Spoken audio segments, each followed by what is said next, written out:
শেখ হাসিনা সরকার পতনের দীর্ঘ 7 মাস পার হলেও তার নাম লেখা বস্তায় চাল এখনও সরকারিভাবে বিতরণ করা হচ্ছে জেলেদের মাঝে।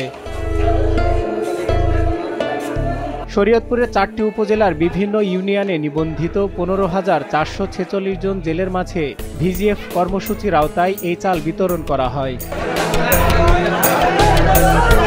2 মাসের জন্য বরাদ্দকৃত 80 কেজি চাল প্রতিজন জেলেকে প্রদান করা হয়। সেখানে বিশেষভাবে লক্ষ্য করা যায় 30 কেজি ওজনের চালের বস্তায় এখনও লেখা রয়েছে শেখ হাসিনার বাংলাদেশ ক্ষুধা হবে নিরুদ্দেশ এই স্লোগানটি। কোনো জায়গায় কালো রঙের স্প্রে দিয়ে লেখাটি ঢাকার চেষ্টা করা হলেও অনেক জায়গায় এই লেখার বস্তার চাল জেলেদের মাঝে বিতরণ করা হচ্ছে। জেলার প্রায় সব কয়েকটি ভিজিএফ চাল বিতরণ কেন্দ্রের প্রতিটি 30 কেজি চালের বস্তার উপরে এই লেখাটি দেখা যায়। বিগত সরকারের আমলে কর্তৃপক্ষের নির্দেশেই বস্তাগুলোতে এই লেখা হয়েছিল। এখন সেই কর্তৃপক্ষের নির্দেশনা অনুযায়ী লেখাগুলো মুছে দেওয়ার চেষ্টা চলমান রয়েছে বলে জানান খাদ্য নিয়ন্ত্রক কর্মকর্তা।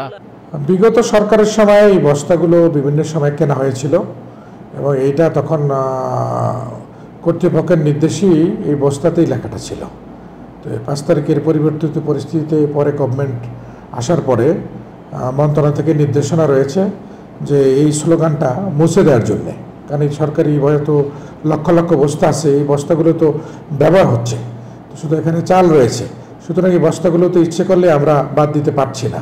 সুতরাং আমরা চেষ্টা করছি যে নির্দেশনা রয়েছে এবং সেই অনুযায়ী মন্ত্রণালয় অধিদপ্তর নির্দেশনা অনুযায়ী আমরা সংশ্লিষ্ট এলএইচডিগুলোতে নির্দেশনা দিয়েছি যে এই নামগুলো মুছে দেওয়ার জন্য, এবং সেই কাজ চলছে।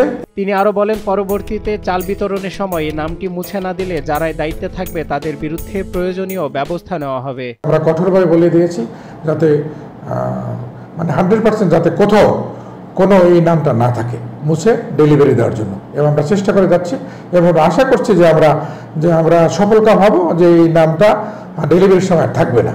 যদি কোনো ক্ষেত্রে ত্রুটি বিচ্যুতি পাওয়া যায়, কারো গাফিলতি পাওয়া যায়, তার বিরুদ্ধে আমরা আইন অনুযায়ী ব্যবস্থা নেব। সজল বিশ্বাস, নিউজ ডেস্ক, দেশ টিভি।